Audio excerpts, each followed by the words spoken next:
Neste vídeo, vamos explorar um dos debates mais importantes da teoria econômica do século XX, o cálculo econômico sob o socialismo, conforme analisado por Ludwig von Mises. A discussão gira em torno da possibilidade, ou impossibilidade, de uma economia socialista realizar cálculos racionais para alocar recursos de forma eficiente. Vamos entender por que Mises considerava o socialismo inviável do ponto de vista econômico e como suas ideias influenciaram o pensamento econômico moderno. Prepare-se para uma jornada que envolve história, teoria e exemplos práticos, mostrando os desafios enfrentados por sistemas econômicos centralizados. O século XX foi palco do surgimento, desenvolvimento e colapso de grandes experimentos socialistas.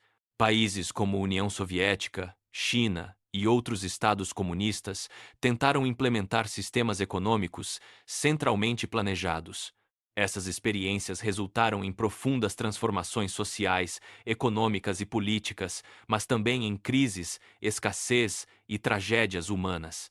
O socialismo prometia uma sociedade mais justa, mas enfrentou dificuldades práticas na gestão dos recursos e na satisfação das necessidades da população. Vamos analisar como esses experimentos influenciaram o debate sobre o cálculo econômico.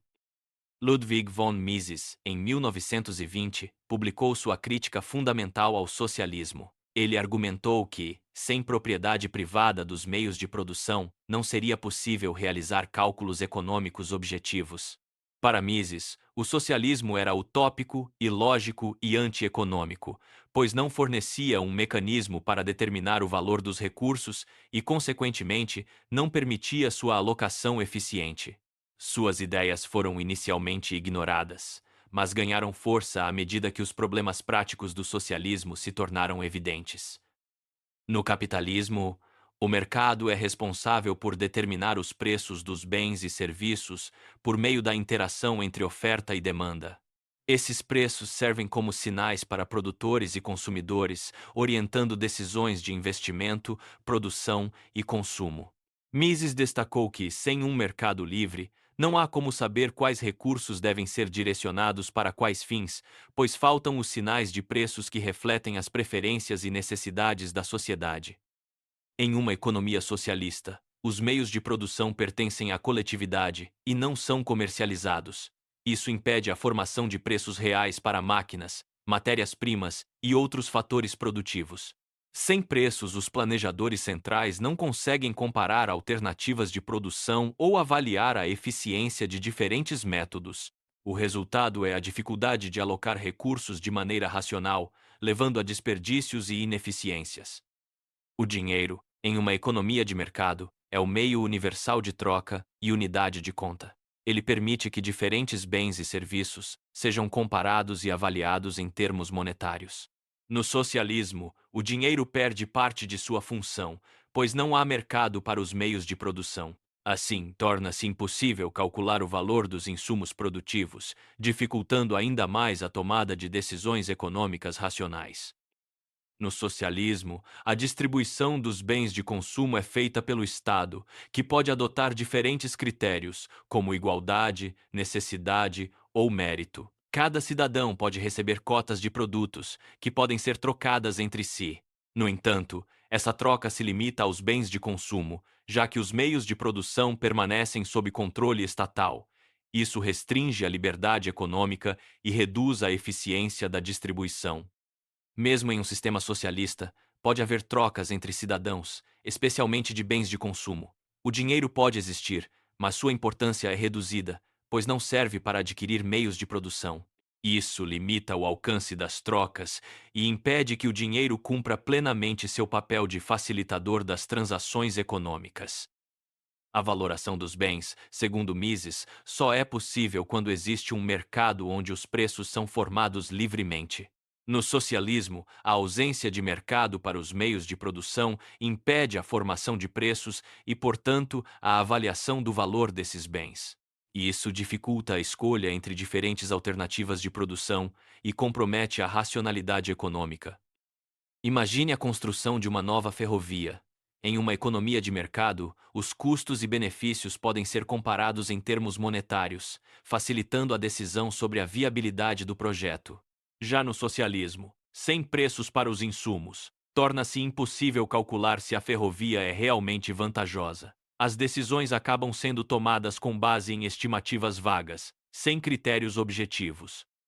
O cálculo econômico é o processo de comparar custos e benefícios para tomar decisões racionais sobre o uso dos recursos. Ele depende da existência de preços formados no mercado. No socialismo, a ausência de preços impede esse cálculo, tornando impossível avaliar a eficiência das decisões econômicas. Isso leva a uma produção descoordenada e ineficiente. Alguns socialistas tentaram resolver o problema do cálculo econômico utilizando a teoria do valor-trabalho, que propõe medir o valor dos bens pela quantidade de trabalho empregada em sua produção. No entanto, essa abordagem ignora fatores como a escassez de recursos naturais e as diferentes qualidades do trabalho, tornando-se insuficiente para orientar decisões econômicas complexas. O economista Oscar Lange propôs um modelo de socialismo baseado em tentativa e erro, no qual um comitê central ajustaria os preços dos insumos até equilibrar oferta e demanda. Apesar de teórico, esse modelo enfrenta dificuldades práticas, como a necessidade de informações detalhadas e a motivação dos gestores. Friedrich Hayek, outro crítico, destacou que tal sistema exigiria uma burocracia gigantesca e seria incapaz de responder rapidamente às mudanças do mercado.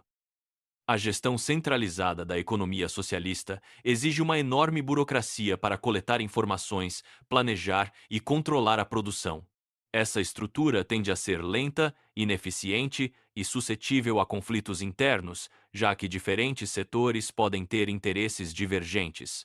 A falta de incentivos individuais dificulta a inovação e a adaptação às mudanças nas preferências dos consumidores. Para Mises, a propriedade privada dos meios de produção é fundamental para o funcionamento eficiente da economia. Ela permite a formação de preços, incentiva a iniciativa individual e garante a responsabilidade pelos resultados das decisões econômicas. Sem propriedade privada, esses mecanismos desaparecem, comprometendo a eficiência e a prosperidade da sociedade. A livre iniciativa e a responsabilidade individual são motores do progresso econômico em sociedades capitalistas. No socialismo, a ausência desses elementos dificulta a motivação dos gestores e trabalhadores, levando à estagnação e à falta de inovação. Mesmo tentativas de criar incentivos artificiais não conseguem substituir os estímulos naturais presentes em uma economia de mercado. Empresas privadas prosperam porque seus gestores têm interesse direto no sucesso do negócio. Já nas empresas estatais, a motivação é diluída, pois os administradores não são os proprietários e não arcam com as consequências de suas decisões. Isso resulta em menor eficiência, falta de inovação e dificuldade de adaptação às mudanças do mercado. Incentivos econômicos são essenciais para estimular o esforço, a criatividade e a busca por eficiência. No socialismo, a ausência de incentivos claros reduz a produtividade e a qualidade dos produtos e serviços. A tentativa de criar incentivos artificiais, como prêmios ou bônus, raramente compensa a falta de propriedade e de competição. A inovação depende da liberdade para experimentar, correr riscos e colher os frutos do sucesso. Em economias socialistas, a burocracia e a falta de incentivos individuais dificultam a introdução de novas ideias e tecnologias. Isso contribui para a estagnação e para a incapacidade de acompanhar o progresso observado em economias de mercado. No socialismo, decisões importantes muitas vezes dependem de comitês ou conselhos, o que pode limitar a iniciativa individual. Comitês tendem a ser avessos ao risco e pouco propensos a adotar inovações ousadas. Isso contribui para a lentidão nas mudanças e para a manutenção de práticas ineficientes. A União Soviética tentou substituir bilhões de decisões individuais por um planejamento centralizado. O resultado foi escassez, desperdício e desmotivação. O governo soviético precisou determinar milhões de preços, salários e funções, mas a complexidade era tamanha que o sistema se tornou ineficiente e caótico. No socialismo soviético, os preços eram definidos por planejadores centrais, muitas vezes baseados em custos e não em valor de mercado. Isso levou a distorções, como o incentivo ao aumento de gastos para obter mais lucros planejados, prejudicando a eficiência e a sustentabilidade do sistema. Mesmo com todo o planejamento, a União Soviética enfrentava falta de produtos básicos. Estatísticas oficiais mostravam que a maioria dos itens essenciais estava em falta, evidenciando a incapacidade do sistema de atender às necessidades da população de forma eficiente. Alguns teóricos socialistas, como Lenin, apostaram na estatística como ferramenta para organizar a produção e a distribuição. No entanto, sem preços de mercado, a estatística não consegue substituir o cálculo econômico, pois não reflete as preferências e necessidades reais dos consumidores. A produção socialista sem cálculo econômico enfrenta crises de estagnação, desperdício de recursos e queda na qualidade de vida. A ausência de mecanismos de ajuste rápido impede a correção de erros e a adaptação às mudanças, agravando os problemas estruturais do sistema. Em uma economia de mercado, o consumidor é soberano. Suas escolhas determinam o que será produzido. No socialismo, o consumidor perde esse poder, pois as decisões são tomadas por planejadores centrais, muitas vezes distantes das reais necessidades da população. O lucro, em uma economia de mercado, é o sinal de que recursos estão sendo usados de forma eficiente para atender às demandas dos consumidores. No socialismo, a ausência de lucro dificulta a identificação de atividades produtivas e a correção de erros, prejudicando o desenvolvimento econômico. A concorrência estimula a eficiência, a inovação e a redução de custos. No socialismo, a ausência de concorrência elimina esses estímulos, levando à acomodação, à ineficiência e à falta de progresso tecnológico. Um dos principais argumentos a favor do socialismo é a busca pela igualdade. No entanto, a tentativa de igualar rendas e condições pode gerar desestímulo ao esforço e à criatividade, além de criar novas formas de desigualdade, como privilégios burocráticos. A motivação dos indivíduos é fundamental para o progresso econômico. Sistemas que não reconhecem ou recompensam o mérito tendem a gerar apatia e baixa produtividade. O socialismo enfrenta o desafio de motivar as pessoas sem os incentivos naturais do mercado. Os países do Bloco Oriental, como Polônia, Hungria e Alemanha Oriental, também experimentaram o socialismo real. A experiência mostrou dificuldades semelhantes às da União Soviética, com crises econômicas, queda do padrão de vida e insatisfação popular, levando à busca por reformas e retorno ao mercado. No socialismo, a propriedade dos meios de produção é comunal, ou seja, pertence a todos. Isso dificulta a responsabilização e o cuidado com os recursos, pois ninguém se sente diretamente responsável por eles. O resultado é o fenômeno do trágico dos comuns, com uso excessivo e degradação dos bens coletivos. A tomada de decisões econômicas eficientes depende de informações precisas e atualizadas. No socialismo, a centralização dificulta a coleta e o processamento dessas informações, tornando o sistema lento e propenso a erros. O mercado, por outro lado, descentraliza as decisões e utiliza o sistema de preços como mecanismo de transmissão de informações. Na União Soviética e em outros países socialistas, o planejamento econômico era feito por meio de planos quinquenais.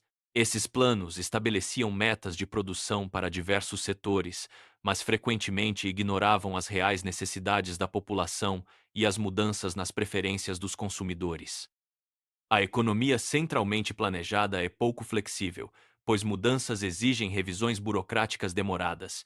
Isso dificulta a adaptação a novas tecnologias, preferências e condições de mercado, tornando o sistema rígido e ineficiente.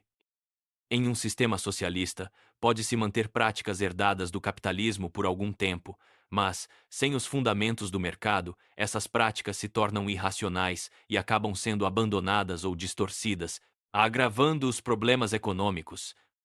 Alguns defensores do socialismo sugeriram substituir o cálculo monetário pelo cálculo in natura, ou seja, em unidades físicas. No entanto, Essa abordagem é inviável para processos produtivos complexos, pois não permite comparar diferentes alternativas de uso dos recursos. A estatização dos bancos foi vista por alguns teóricos como o passo final para o socialismo. No entanto, uma vez estatizados e fundidos em um único banco central, os bancos perdem suas funções tradicionais, pois não há mais mercado para crédito ou necessidade de intermediação financeira. A abolição do mercado leva à destruição dos mecanismos que coordenam a produção e o consumo. Sem mercado, não há como ajustar a oferta à demanda, resultando em excesso de alguns bens e falta de outros, além de desperdício de recursos. A cultura econômica de uma sociedade influencia suas instituições e práticas. O socialismo, ao tentar impor uma nova ordem, muitas vezes ignora a importância dos hábitos, valores e conhecimentos desenvolvidos sob o capitalismo, dificultando a transição e a adaptação. Os defensores do socialismo argumentam que o sistema seria mais racional do que o capitalismo. No entanto, Mises mostra que a racionalidade econômica depende da possibilidade de comparar alternativas e escolher as mais eficientes, algo inviável sem preços de mercado. Alguns apoiam o socialismo por razões éticas, mesmo reconhecendo suas limitações econômicas. Para esses, valores como igualdade e justiça social são mais importantes do que a eficiência. No entanto, é importante reconhecer as consequências práticas dessas escolhas para a sociedade. A liberdade econômica permite que indivíduos escolham como empregar seus recursos, inovem e busquem oportunidades. Mises defende que a propriedade privada é o mecanismo que garante essa liberdade e coloca o consumidor no centro das decisões econômicas. As ideias de Ludwig von Mises sobre o cálculo econômico sob o socialismo influenciaram profundamente o debate econômico do século XX. Sua crítica ajudou a esclarecer os limites do planejamento central e a importância dos mecanismos de mercado para a prosperidade das sociedades. Ao longo deste vídeo, vimos como o cálculo econômico é fundamental para a eficiência e o progresso das sociedades. O socialismo, ao abolir o mercado e a propriedade privada, enfrenta desafios insuperáveis para realizar esse cálculo. A experiência histórica reforça a importância da liberdade econômica, da propriedade privada e dos preços de mercado para garantir prosperidade e bem-estar. Que possamos aprender com essas lições e buscar sempre aprimorar nossos sistemas econômicos em direção à liberdade e à responsabilidade.